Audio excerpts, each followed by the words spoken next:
Good morning mga kaibon. Welcome back sa channel natin.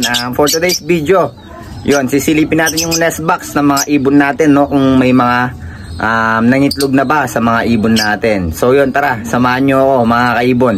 Silipin natin nest box ng mga alaga nating African lovebirds.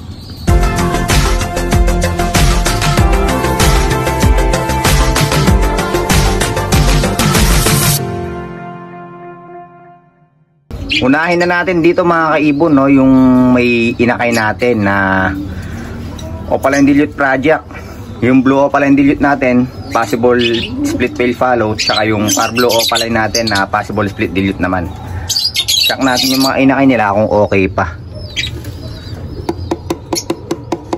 Labasin lang natin yung mga ibon natin.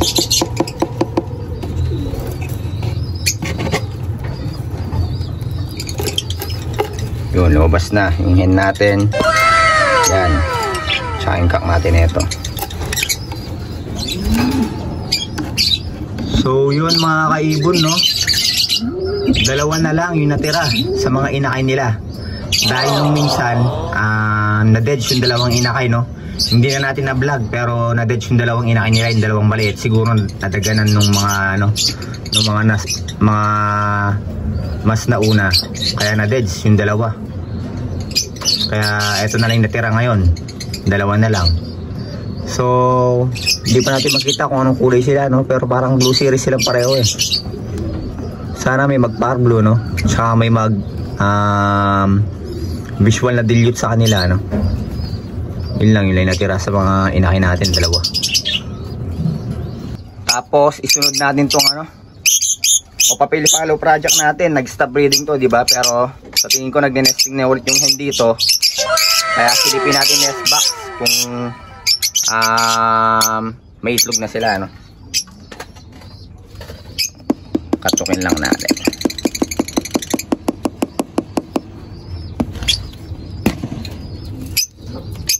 So yun mga kaibon, wala pa rin ano, itlog, no? Pero alam ko medyo magana yung pitan na ito eh. Kaya ano, nag-i-stay na talaga siya sa nest box. Talagang malapit na mangitlog tong ibon natin na to.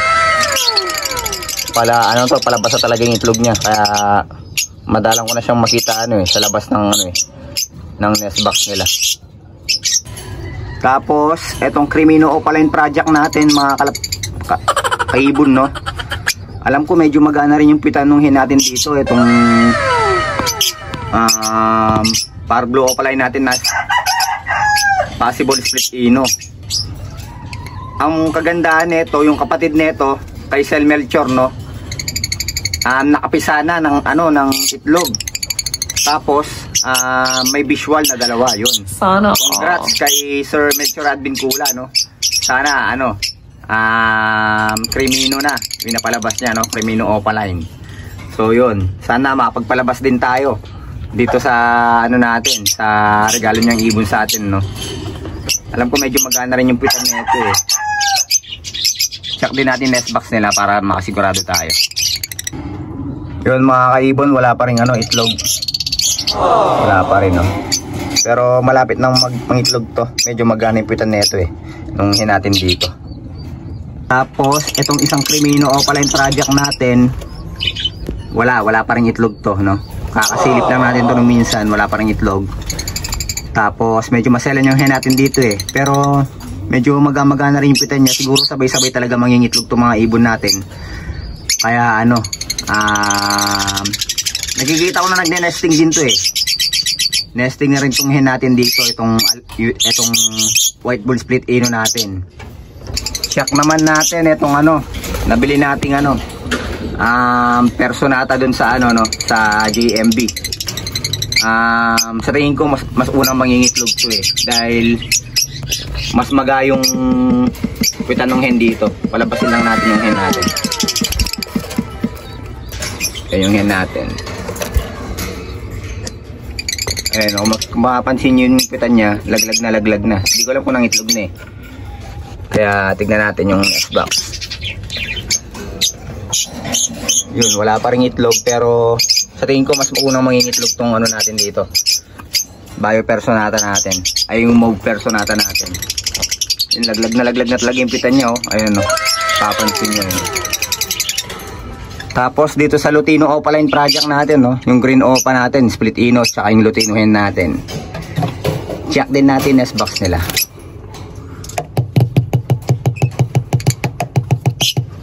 Nagme-mate na to eh. Pero di ko sure kung may itlog na.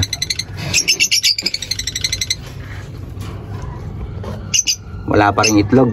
Mga kaibon, wala pa rin na yung itlog sa mga alaga natin. Pero sa tingin ko, sabay-sabay sila mangingitlog. Dahil alam ko medyo magana rin yung pitan ng hen natin dito eh. Pakakanin natin sa perch. Hindi mag-kita. Basta alam ko medyo magana rin yung pitan yan eh. Tapos dito naman sa ano natin, sa Lutino Opaline natin dito sa taas, check na rin natin yung nest box nila. Pero sa tingin ko wala pang itlog to.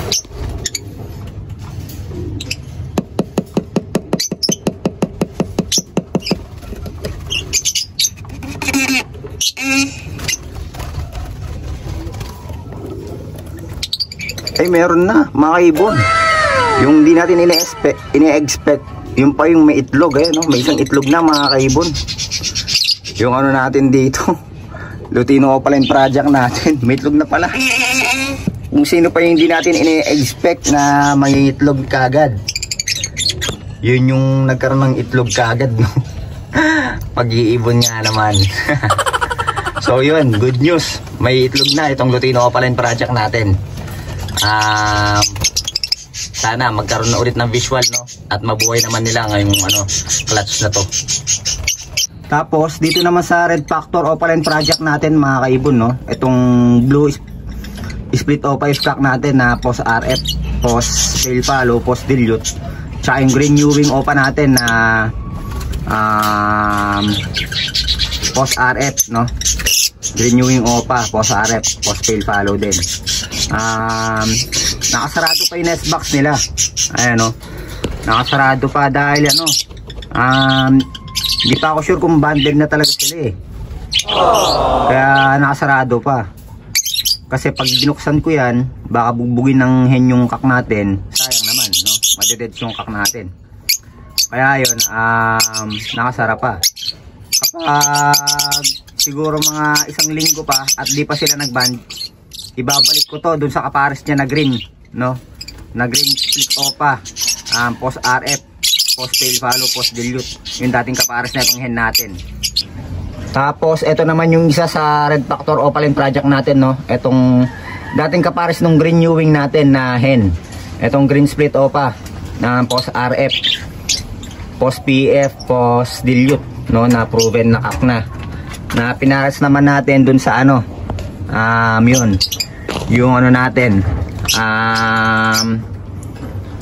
blue split opaline ifkak, no? Possible hen, post RF, post PF, post dilute din. Magkamag-anak yan, no? Magkapatid sa ibang clutch. Hindi pa sila nagpe-pair eh. Hindi pa sila banded pair. Kaya pag ano, ibabalik ko na lang talaga sila yung sa dating kapares nila, no? Kasi doon banded na sila eh.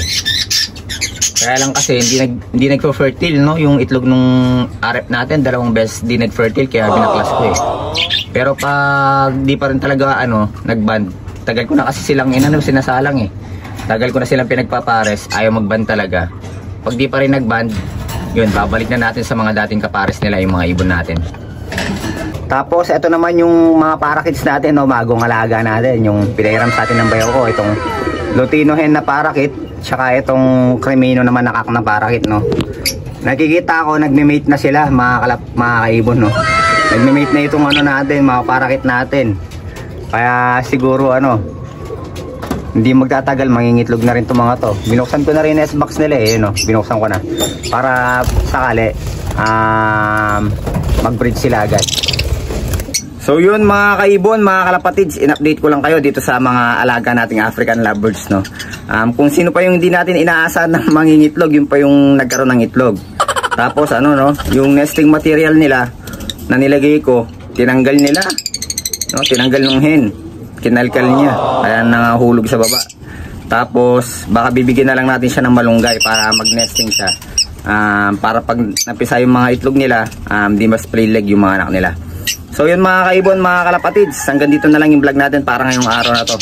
Huwag niyo sanang kalimutan mag-follow at mag-subscribe sa aming Facebook page at YouTube channel. Maraming salamat mga kaibon, mga kalapatids. Ingat and God bless po sa inyong lahat.